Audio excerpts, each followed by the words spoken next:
വിശുദ്ധ ജോസഫ് കുപ്പർത്തീനോ. ബ്രിൻഡിസിക്കു സമീപം കുപ്പർത്തീനോ എന്ന പ്രദേശത്ത് ഒരു ചെരുപ്പ് കുത്തിയുടെ മകനായി ജോസഫ് ദേശ ജനിച്ചു. 8-ാമത്തെ വയസ്സു മുതൽ അവന് സമാധി ദർശനങ്ങൾ ഉണ്ടായിക്കൊണ്ടിരുന്നു. അതിനാൽ കൂട്ടുകാർ അവനെ വാപൊളിയൻ എന്നാണ് വിളിച്ചിരുന്നത്.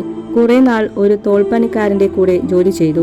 17-ാമത്തെ വയസ്സിൽ ഫ്രാൻസിസ്കൻ സഭയിലും കപ്പൂച്ചിൻ സഭയിലും അവൻ പ്രവേശനത്തിന് അഭ്യർത്ഥിച്ചെങ്കിലും അവർ അവന് മണ്ടനും വാപൊളിയനുമാണെന്ന് പറഞ്ഞ് പ്രവേശനം നിഷേധിക്കുകയാണ് ചെയ്തത്.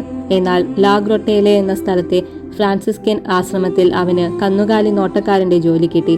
അവന്റെ പ്രായശ്ചിത്തങ്ങളും എളിമയും അനുസരണവും തലവന്മാരുടെ ശ്രദ്ധയിൽപ്പെടുകയും 25-ാമത്തെ വയസ്സിൽ അവന് പൗരോഹിത്യം നൽകുകയും ചെയ്തു. ശരിയായി വായിക്കാൻ പഠിച്ചിരുന്നില്ലെങ്കിലും ദൈവനിവേശിതമായ വിജ്ഞാനം ഏതു ദൈവശാസ്ത്ര പ്രശ്നവും കൈകാര്യം ചെയ്യാനുള്ള കഴിവ് അദ്ദേഹത്തിനു നൽകി. പരഹൃദയ ജ്ഞാനവും പ്രവചനവരവും അദ്ദേഹത്തിനുണ്ടായിരുന്നു.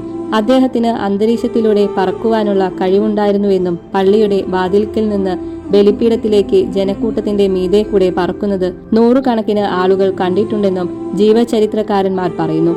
ഒരിക്കൽ അദ്ദേഹം പറന്ന് ഒരു ഒലിവുമരത്തിന്റെ കൊമ്പിലിരുന്ന് അരമണിക്കൂർ ധ്യാനിക്കുകയുണ്ടായത്രേ. ഈ ദൃശ്യപ്രകൃതിത സംഭവങ്ങൾ കണ്ട് ജനങ്ങൾ ആശ്രമത്തിൽ തിങ്ങിക്കൂടിയിരുന്നതിനാൽ അദ്ദേഹത്തെ അജ്ഞാതമായ ആശ്രമങ്ങളിലേക്ക് മാറി മാറി അയച്ചുകൊണ്ടിരുന്നു.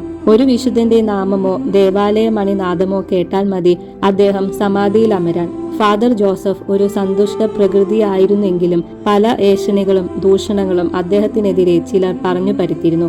അങ്ങനെ അദ്ദേഹത്തിന് വളരെയധികം കഷ്ടതകൾ സഹിക്കേണ്ടി വന്നു. അതിനു പുറമെ ആണ്ടുവട്ടത്തിൽ 7 പ്രാവശ്യം 40 ദിവസത്തെ നോമ്പ് ആചരിച്ചിരുന്നു. ഘനരാഹിത്യം കൊണ്ട് അലംകൃതനായ ഈ സന്യാസി 61-ാമത്തെ വയസ്സിൽ കർത്താവിൽ നിദ്ര പ്രാപിച്ചു.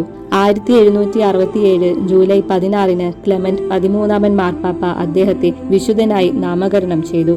ലൗകിക ആർഭാടങ്ങൾ ഉപേക്ഷിച്ച നമ്മൾ ലോകത്തിൽ ജീവിക്കുന്നിടത്തോളം കാലം തീർത്ഥാടകരെ പോലെയും വിദേശികളെ പോലെയും ജീവിക്കണം. വിശുദ്ധ സിപ്രിയന്റെ വാക്കുകളാണ്.